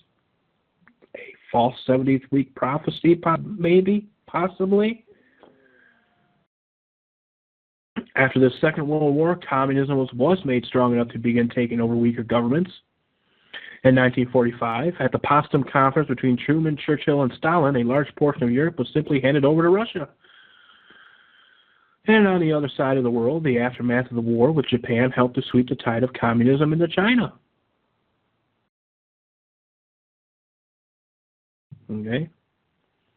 Now the Third World War must be fomented by taking advantage of the differences caused by the agentur of the Illuminati between the political Zionists and the leaders of the Islamic world. Don't we see that going on now? The war must be conducted in such a way that Islam, the Muslim Arabic world, and political Zionism, the state of Israel, mutually destroy each other. Meanwhile, the other nations, once more divided on this issue, will be constrained to fight to the point of complete physical, moral, spiritual, and economical exhaustion. We shall unleash the nihilist, which is a person who believes in nihilism, that existence has no objective meaning, purpose, or intrinsic value. And the nihilist may also refer to nihilist movement, a Russian political and social movement. And the atheist, okay, so we shall unleash the nihilist and the atheist, and we shall provoke a formidable social cataclysm, which in all its horror will show clearly to the nations the effect of absolute atheism. Atheism is so ungodly. You can kind of throw in the word secularism in there. Atheism is ungodly. This has to be done. And so we have to turn the tide back to religion. Okay? We have to turn the tide back to religion. We have to do away with this atheism.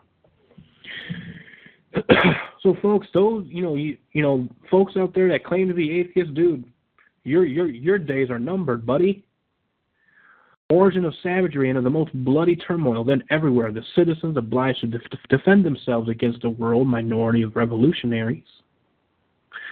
Will exterminate those destroyers of civilization and the multitudes disillusioned with Christianity. I wonder what type of Christianity he means there. Whose deistic spirits will from that moment be without compass or direction, anxious for an ideal, but without knowing where to render its adoration, will receive the true light to the universal Catholic manifestations of the pure doctrine of Lucifer. And you think I've gone too far? All you got to do is watch certain videos of the Easter Vigil in St. Peter's Basilica, and you can hear them specifically say that Lucifer is the Father and Jesus Christ is the Son. The pure doctrine of Lucifer is Catholicism.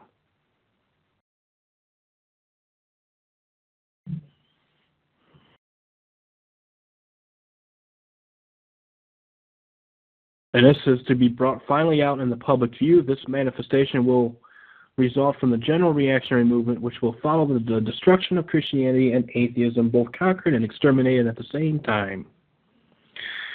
Now, 33rd degree Grand Master of Scottish Rite Albert Pike was controlled by Jesuit Jean-Pierre de Smet, who was the most powerful Jesuit of the USA in the 19th century, who also created the USA 14th Amendment and co-founded the Mormon cult.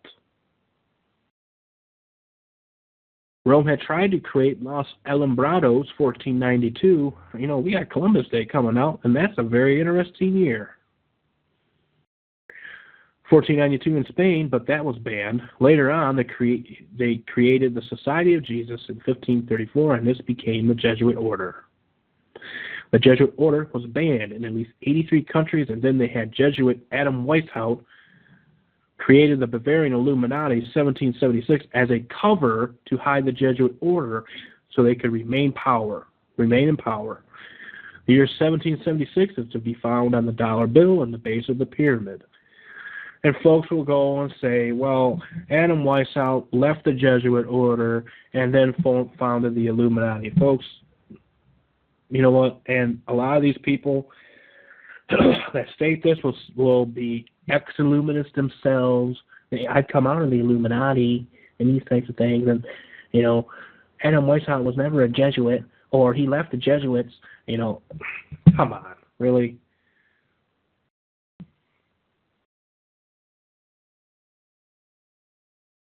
He was still a graduate of a Jesuit university. So maybe even if he left, quote-unquote, the Jesuits, he was still working with them as a coadjutor.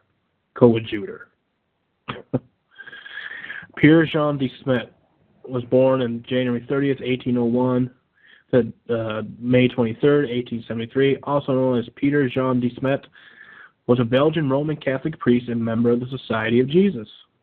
Active in missionary work among the Native Americans of the Midwestern United States and Western United States in the mid-19th century.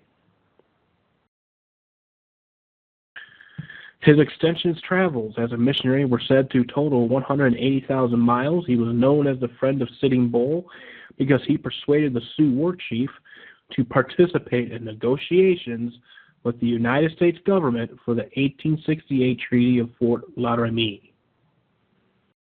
So Albert Pike was essentially a Jesuit coadjutor.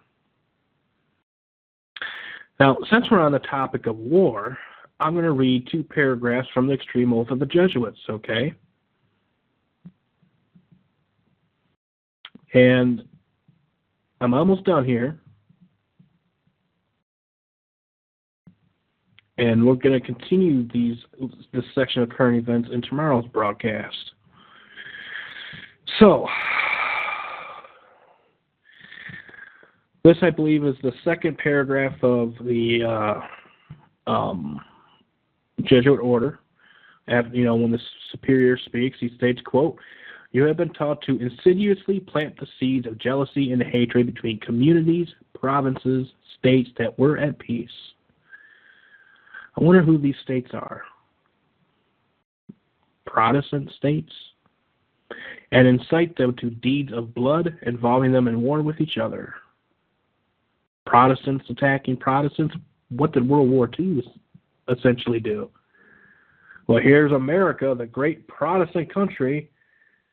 They are infused with this patriotism. Hey, you know what? As long as the Catholics are, belong to America, we're Americans. And so therefore we have to fight this war. But in a sense, they are bombing Protestant cities in Germany and essentially filling Germany with blood of their own brethren. Protestants fighting Protestants. And to create revolutions, and that includes the American Revolution, and civil wars in countries, and that includes the Civil War here, that were independent and prosperous. And who are the prosperous nations? The Protestant ones, cultivating the arts and the sciences and enjoying the blessings of peace. To take sides with the combatants and to act secretly with your brother Jesuit who might be engaged on the other side, but openly opposed to that which you might be connected, only that the church might be the gainer in the end, in the conditions fixed in the treaties of peace, and that the end justifies the means. So here you go. So here, this order, this Society of Jesus, they are working behind the scenes, fomenting all these wars, while the white pope, the man in white, goes around acts like the man of peace. And hey, as long as the church, as long as the Vatican achieves its goal of establishing itself as supreme ruler of the world, then the end justifies the means. I don't care if blood has to be spilled. I don't care if deception has to be brought about. Just make the ends justify the means. And the means is to establish this one world government, this new world order, which is nothing but the old world order of the Dark Ages restored. That's exactly what it is. I furthermore promise and declare that I will, when opportunity present, make and wage relentless war, secretly or openly, against all heretics, Protestants, and liberals, as I am directed to do. To extirpate, exterminate, they don't care if they kill their own kind, they don't care if they kill their own Catholic brethren, as long as the end justifies the means. As I'm directed to do, to extirpate and exterminate them from the face of the whole earth, and that I will spare neither age, sex, or condition, and that I will hang, waste, boil, flay, strangle, and bury alive these infamous heretics, rip up the stomachs and wounds of their women, and crush their infants' heads against the walls, in order to annihilate forever their execrable race, that when the same cannot be done openly, I will secretly use the poison cup, the strangulating cord, the steel of the poniard, or the leaden bullet, regardless of the honor, rank, dignity, or authority of the person or persons, whatever may be their condition in life, either public or private, as I at any time may be directed so to do by an agent of the Pope or superior of the Brotherhood of the Holy Faith of the Society of Jesus.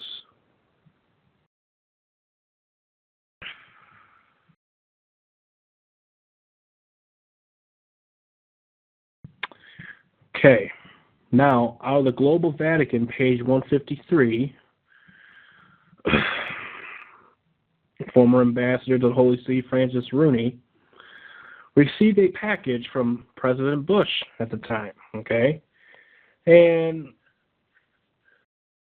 this package basically gave him his agenda, his mission. And so a letter of instruction, official instruction, basically. And so I'm going to quote from a portion of this book, which states, quote, a letter of official instructions from President Bush to then appointed ambassador to the Holy See, Francis Rooney. Quote, our commitment to freedom is America's tradition.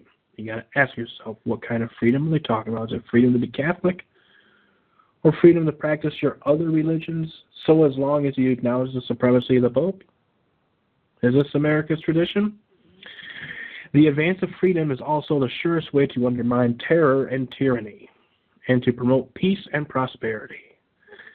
Your task is to help in advancing this great cause by, number one, waging a relentless global war, and I put the word crusade in there, to defeat those who seek to harm us, which is radical fundamentalists who they attributed to Islam. But you actually look at the real definition of fundamentals, it's basically historicist Protestants, those who realize who the Antichrist is. So let's have our fun. Let's get rid of these fundamentalist Islams, and then after the fundamentalist Islams are done away with, you're next. Because by that time, we're going to have everybody together in one lump soup. And they're going to be doing a God of service by conducting a crusade against those fundamentalists, which are the ones who are exclusive from us, who remain exclusive, who remain separate. And how fitting that President George W. Bush actually used the word crusade in an article dated September 21st, 2001. Crusade reference, it's out of the Wall Street Journal, crusade reference reinforces fears war on terrorism is against Muslims. Here we go. There could hardly have been a more indelicate gaffe. President Bush vowed on Sunday to rid the world of evildoers, then cautioned, quote, this crusade, and then he stopped, and he said, this war on terrorism is going to take a while, end quote. So did he have a little bit of a slip up there? He might have done it purposely, because people have long forgotten what the crusades are. And, well, maybe not. They just get a watered-down history of it, and they call it Christian, okay?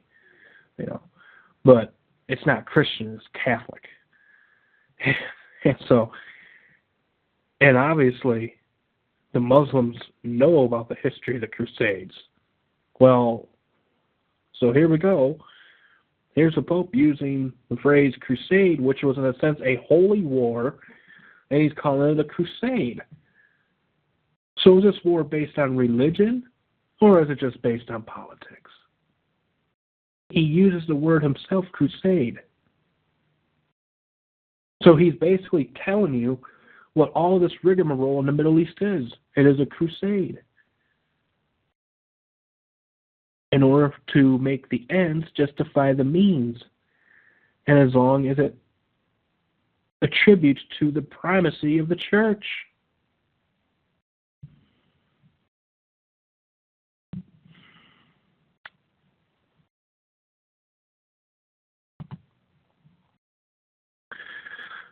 So waging a relentless global war or crusade to defeat those who seek to harm us and our friends, which is inclusive. Our friends would be those that are inclusive, which means are in together with the Vatican and U.S. relations. Vatican and the U.S. and their allies. And number two, overcoming the faceless enemies of human dignity, including disease, starvation, and poverty. That would be those deemed exclusive to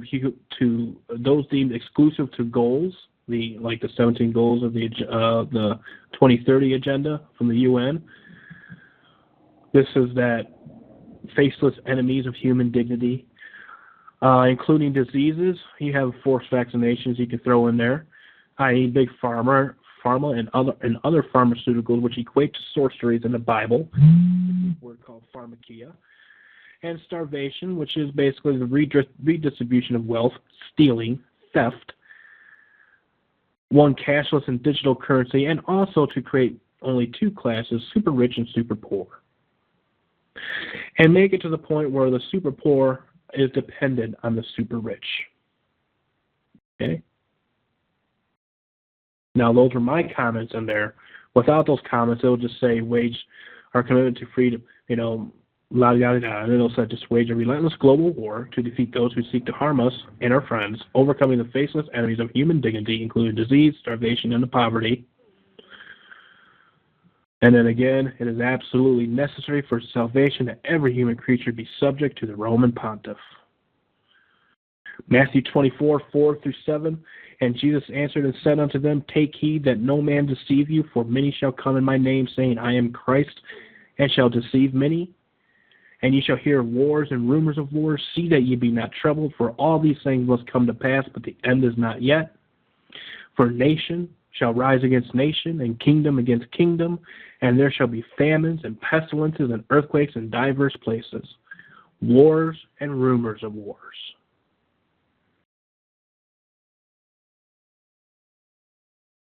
The Pope masquerades as a man of peace, while it is the Black Pope working behind the scenes on both sides of the conflict, fomenting the various conflicts in this world. And so with that, since we got done talking about the context of this war, we went through 8 pages of this PDF, and tomorrow's broadcast, we're going to be looking at these global goals. And looking at some more words of the beast, as well as looking at some more history of the development of the papacy from Gregory VII to Boniface VIII. So I am glad those that have listened or are listening have tuned in. And until next time, thank you for listening. We'll see you tomorrow evening. Truth be told, truth be known. Stay safe. God bless. Bye-bye.